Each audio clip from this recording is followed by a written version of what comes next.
ನಂಜನಗೂಡಿನಲ್ಲಿ ಮತ್ತೆ ಶುರುವಾಯಿತು ಮಹಿಷ ಸಂಘರ್ಷ. ನಂಜನಗೂಡಿನಲ್ಲಿ ಭಕ್ತರು ಹಾಗೆ ಪ್ರಗತಿಪರ ಚಿಂತಕರ ನಡುವೆ ವಾಗ್ವಾದ ನಡೆದೋಗಿದೆ. ದೇವಾಲಯದಲ್ಲಿ ಪ್ರತಿ ವರ್ಷದಂತೆ ಅಂಧಕಾಸುರನ ಸಂಹಾರ ಆಯೋಜನೆ ಮಾಡಲಾಗುತ್ತೆ. ಅಂಧಕಾಸುರ ಅಂತಂದ್ರೆ ಪುರಾಣಗಳಲ್ಲಿ ರಾಕ್ಷಸ ಅನ್ನುವಂಥದ್ದು ಉಲ್ಲೇಖ ಇದೆ. ಪಾರ್ವತಿಯನ್ನ ಕೆಟ್ಟ ದೃಷ್ಟಿಯಿಂದ ನೋಡಿದ ಅನ್ನುವಂಥ ನಿಟ್ಟಿನಲ್ಲಿ ಆತನನ್ನ ಶಿವ ಸಂಹಾರ ಮಾಡಿದ ಅನ್ನೋದು ಕಥೆಗಳಲ್ಲಿ ಇರೋದು. ಈಗೇನಿದೆ ಆಚರಣೆ ಅಂತ ಹೇಳಿದ್ರೆ, ದೇವಾಲಯದ ಮಂಟಪದ ಎದುರು ಅಂಧಕಾಸುರನ ಚಿತ್ರ ಬಿಡಿಸಿ ಸಂಹಾರ ಮಾಡೋದಿದೆ. ಪ್ರತಿ ವರ್ಷ ಮಾಡ್ತಾರೆ. ಮಹಿಷಾಸುರನ ಭಾವಚಿತ್ರಕ್ಕೆ ಸಂಹಾರ ಮಾಡುವ ಅಣಕು ಪ್ರದರ್ಶನ ಇದೆ. ಇಂದು ನಡೆಯಬೇಕಾಗಿದ್ದ ಅಂಧಕಾಸುರ ಸಂಹಾರ ಆಚರಣೆಗೆ ವಿರೋಧ ವ್ಯಕ್ತವಾಗಿದೆ. ಅಣಕು ಪ್ರದರ್ಶನಕ್ಕೆ ಬಿಡೋದಿಲ್ಲ ಅಂಥೇಳಿ ಪ್ರಗತಿಪರ ಚಿಂತಕರು ಈಗ ಆಕ್ರೋಶವನ್ನು ವ್ಯಕ್ತಪಡಿಸಿದ್ರು. ಭಕ್ತರು ಹಾಗೆ ಅವರ ಮಧ್ಯೆ ಜಟಾಪಟಿ ನಡೆದೋಗಿದೆ. ಈ ವೇಳೆ ಸ್ಥಳದಲ್ಲಿ ಬಿಗುವಿನ ವಾತಾವರಣ ಇತ್ತು. ಸದ್ಯಕ್ಕೆ ಬಿಗಿ ಪೊಲೀಸ್ ಬಂದೋಬಸ್ತನ್ನು ಕೂಡ ಆಯೋಜನೆ ಮಾಡಲಾಗಿದೆ. ಯಾಕೆಂತ ಹೇಳಿದ್ರೆ ನೋಡಿ, ಈಗ ನಂಜನಗೂಡಿನಲ್ಲಿ ಪ್ರತಿ ವರ್ಷದಂತೆ ಈ ವರ್ಷವೂ ಕೂಡ ಅಂಧಕಾಸುರನ ಸಂಹಾರವನ್ನು ಆಯೋಜನೆ ಮಾಡಲಾಗಿತ್ತು. ದೇವಾಲಯದ ಬಳಿ ಇರುವಂಥ ರಾಕ್ಷಸ ಮಂಟಪದ ಮುಂದೆ ಅಂಧಕಾಸುರನ ಚಿತ್ರವನ್ನು ಏನು ಮಾಡ್ತಾರೆ, ರಂಗೋಲಿ ಮೂಲಕ ಬಿಡಿಸ್ತಾರೆ. ದೇವರ ಮೂರ್ತಿಯನ್ನು ಆ ಮಂಟಪದ ಬಳಿ ತಂದ ಬಳಿಕ ಆ ರಂಗೋಲಿಯಿಂದ ಕಾಲಿಂದ ಅಳಿಸಿ ಹಾಕ್ತಾರೆ.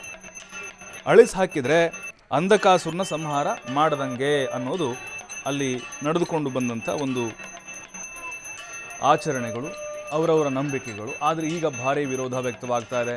ನಾವು ಮೈಸೂರು ದಸರಾ ಸಂದರ್ಭದಲ್ಲಿ ನೋಡಿದ್ವಿ, ಮಹಿಷಾಸುರನ ಆಚರಣೆ ಬೇಡ ಅಂಥೇಳಿ ಒಂದು ವರ್ಗ, ಇಲ್ಲ ಆ ಮಹಿಷಾಸುರ ನಮ್ಮ ದೇವರು, ಈ ರೀತಿಯಾಗಿ ಮತ್ತೊಂದು ವರ್ಗ ಜಟಾಪಟಿಗೆ ಕಾರಣ ಆಗಿತ್ತು. ರಾಜಕೀಯ ತಿರುವು ಕೂಡ ಪಡೆದುಕೊಂಡಿತ್ತು. ಬಟ್ ಈಗ ನಂಜನಗೂಡಿನಲ್ಲಿ ಭಕ್ತರು ಮತ್ತು ಪ್ರಗತಿಪರ ಚಿಂತಕರ ಮಧ್ಯೆ ವಾಗ್ವಾದ ನಡೆದಿದೆ. ಅಂದರೆ ನೋಡಿ, ರಂಗೋಲಿ ಬಿಡಿಸಿದ್ದಾರೆ ನೋಡಿ, ಆತ ಅಂಧಕಾಸುರ ರಾಕ್ಷಸ ಅನ್ನುವಂಥ ಉಲ್ಲೇಖಗಳಿದ್ದಾವೆ. ಈಗ ಏನು ಮಾಡ್ತಾರೆ, ಅದನ್ನು ಕಾಲಿಂದ ಅಳಿಸಿ ಹಾಕಿಬಿಡ್ತಾರೆ. ಅಲ್ಲಿ ಅಂಧಕಾಸುರನನ್ನು ನಾವು ಸಂಹಾರ ಮಾಡಿದ್ವಿ, ಆತನನ್ನು ವಧೆ ಮಾಡಿದ್ವಿ ಅನ್ನೋದು.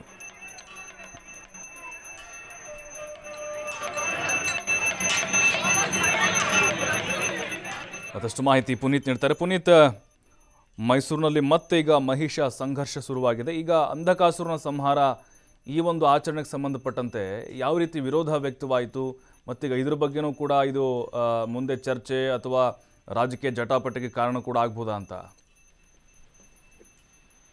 ಖಂಡಿತವಾಗಿ ಪ್ರಭು, ಯಾಕೆಂತ ಹೇಳಿದ್ರೆ ಇತ್ತೀಚಿನ ಕೆಲವು ದಿನಗಳ ಹಿಂದೆ ಅಷ್ಟೇ ಏನು ಮಹಿಷ ದಸರಾ ಮಾಡುವಂತಹ ಸಂದರ್ಭದಲ್ಲೂ ಕೂಡ ಇದೇ ರೀತಿಯಾದಂತಹ ಒಂದು ವಿವಾದ ಸೃಷ್ಟಿಯಾಗಿತ್ತು. ಯಾಕೆಂತ ಹೇಳಿದ್ರೆ ಆ ಒಂದು ಸಂದರ್ಭದಲ್ಲಿ ದಸರಾ ಸಂದರ್ಭದಲ್ಲಿ ಮಹಿಷ ದಸರಾ ಮಾಡ್ತಕ್ಕಂಥದ್ದು ಸರಿಯಲ್ಲ, ಮಹಿಷ ಒಬ್ಬ ರಾಕ್ಷಸ ಅನ್ನೋ ರೀತಿಯಲ್ಲಿ ಬಿಂಬಿಸಲಾಗಿತ್ತು. ಇದರಿಂದಾಗಿ ದಲಿತ ಪರ ಸಂಘಟನೆಗಳು ಜೊತೆಗೆ ಪ್ರಗತಿಪರರಿದ್ದವರೆಲ್ಲರೂ ಕೂಡ ಮಹಿಷ ನಮ್ಮ ಮೂಲ ಪುರುಷ ಅಂತ ಹೇಳಿ ಅವರ ಪರವಾಗಿದ್ದಂಥದ್ದು ಇದ್ದಂತ ಒಂದು ಘಟನೆ.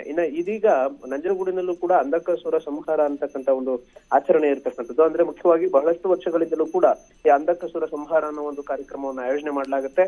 ಅಲ್ಲಿ ಏನು ನಂಜನಗೂಡಿನ ನಂಜುಂಡೇಶ್ವರ ದೇವಾಲಯದ ಬಳಿ ರಂಗೋಲಿಯಲ್ಲಿ ಈ ಒಂದು ಏನು ಅಂಧಕಾಸುರನ ಒಂದು ಚಿತ್ರವನ್ನ ಬಿಡಿಸುವ ಮುಖಾಂತರ ಅಲ್ಲಿ ಸಂಹಾರ ಮಾಡಲಾಗುತ್ತೆ. ದೇವರ ಮೂರ್ತಿಯನ್ನ ಮೆರವಣಿಗೆ ಮೂಲಕ ಮಂಟಪದ ಬಳಿಗೆ ತಂದಂತಹ ಸಂದರ್ಭದಲ್ಲಿ ಆ ರಂಗೋಲಿಯನ್ನ ಕಾಲಿನಿಂದ ಅಳಿಸಿ ಆ ಮೂಲಕ ಅಂಧಕಾಸುರನನ್ನ ಒಂದು ಸಂಹಾರ ಮಾಡಲಾಗುತ್ತೆ ಅನ್ನೋ ಒಂದು ರೀತಿಯಲ್ಲಿ ಈ ಒಂದು ಪದ್ಧತಿ ನಡ್ಕೊಂಡು ಬಂದಿರತಕ್ಕಂಥದ್ದು. ಆದ್ರೆ ಇದೀಗ ಮಹಿಷನ ಒಂದು ಚಿತ್ರವನ್ನ ರಂಗೋಲಿಯಲ್ಲಿ ಬಿಡಿಸುವ ಮುಖಾಂತರ ಆತನ ಸಂಹಾರ ಮಾಡ್ತಕ್ಕಂಥದ್ದು ನಮ್ಮ ಮೂಲ ಪುರುಷನಿಗೆ ಮಾಡ್ತಕ್ಕಂಥ ಅಪಮಾನ ಅಂತ ಹೇಳಿ ಇದೀಗ ಏನು ಪ್ರಗತಿಪರ ಚಿಂತಕರೆಲ್ಲರೂ ಕೂಡ ವಿರೋಧವನ್ನು ವ್ಯಕ್ತಪಡಿಸಿರ್ತಕ್ಕಂಥದ್ದು.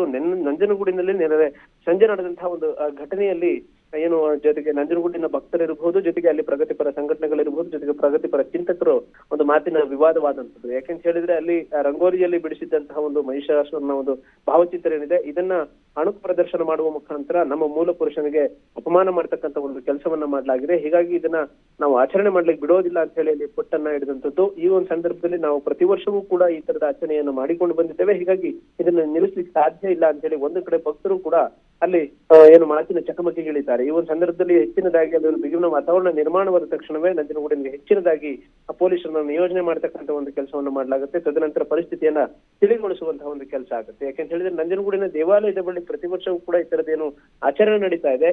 ಈ ತರದ ಆಚರಣೆಗಳು ನಮ್ಮ ಮೂಲ ಪುರುಷ ಅಂಧಕಾಸುರ ಇರ್ಬೋದು, ಜೊತೆಗೆ ಮಹಿಷಾಸುರನ ಒಂದು ಚಿತ್ರವನ್ನ ಬಿಡಿಸ್ತಕ್ಕಂಥದ್ದೇನಿದೆ ಇದು ನಮಗೆ ಮಾಡುವಂತಹ ಒಂದು ಅಪಮಾನ. ಜೊತೆಗೆ ಇಲ್ಲಿ ಮೂಲ ಪುರುಷನನ್ನ ವಧೆ ಮಾಡ್ತಕ್ಕಂಥದ್ದು ಎಷ್ಟರ ಮಟ್ಟಿಗೆ ಸರಿ ಇದೆ ಅಂತ ಹೇಳಿ ಅಲ್ಲಿ ಪ್ರಶ್ನೆಯನ್ನ ಮಾಡ್ತಕ್ಕಂಥ ಒಂದು ಕೆಲಸವನ್ನ ಮಾಡಲಾಗಿದೆ. ಹೀಗಾಗಿ ಇದು ಎರಡು ಏನು ಒಂದು ಕಡೆ ಭಕ್ತರ ಜೊತೆಗೆ ಮತ್ತೊಂದು ಕಡೆ ಪ್ರಗತಿಪರರ ನಡುವಿನ ಒಂದು ಮಾತಿನ ಚಕಮಕಿ ಆದಂತದ್ದು. ಜೊತೆಗೆ ಒಂದು ಸಂದರ್ಭದಲ್ಲಿ ಗಲಾಟೆ ಆಗುವಂತಹ ಸಾಧ್ಯತೆ ಇತ್ತು. ತಕ್ಷಣ ಎಚ್ಚೆತ್ತಂತಹ ಪೊಲೀಸರು ಅಲ್ಲೆಲ್ಲ ಭಾಗದಲ್ಲೂ ಕೂಡ ನೆರೆಯುವ ಮುಖಾಂತರ ಒಂದು ಪರಿಸ್ಥಿತಿಯನ್ನು ತಿಳಿಗೊಳಿಸುವಂತಹ ಒಂದು ಕೆಲಸಕ್ಕೂ ಕೂಡ ಮುಂದಾಗಿರ್ತಕ್ಕಂಥದ್ದು. ಈಗ ದೂರು ಮತ್ತೆ ಪ್ರತಿ ದೂರಿಗೂ ಕೂಡ ಈಗ ನಾಯಕರುಗಳು ಮುಂದಾಗಿರುವಂತಹ ಒಂದು ಹಿನ್ನೆಲೆಯಲ್ಲಿ ಯಾವ ರೀತಿಯಾದಂತಹ ಒಂದು ಬೆಳವಣಿಗೆಯನ್ನ ಇದು ಪಡೆದುಕೊಳ್ಳುತ್ತೆ ಅನ್ನೋದನ್ನು ಕೂಡ ಕಾದು ನೋಡ್ಬೇಕಾಗಿದೆ. ಜೊತೆಗೆ ಇವತ್ತು ನಂಜನಗೂಡಿನ 20ನೇ ವಾರ್ಡ್ನಲ್ಲಿ ಒಂದು ಉಪಚುನಾವಣೆಯ ಒಂದು ಏನು ಮತದಾನ ಪ್ರಕ್ರಿಯೆ ಇರತಕ್ಕಂಥ ಒಂದು ಹಿನ್ನೆಲೆ ಇರಬಹುದು, ಜೊತೆಗೆ ಈ ಒಂದು ಘಟನೆಯ ಒಂದು ಹಿನ್ನೆಲೆ ಇರಬಹುದು. ಎರಡಕ್ಕೂ ಸಂಬಂಧಪಟ್ಟಂತೆ ಪೊಲೀಸರು ಹೆಚ್ಚಿನದಾಗಿ ಅಲರ್ಟ್ ಕೂಡ ಆಗಿರತಕ್ಕಂಥದ್ದು. ಪ್ರಭು, ಥ್ಯಾಂಕ್ ಯು ಪುನೀತ್ ಮಾಹಿತಿಗಾಗಿ.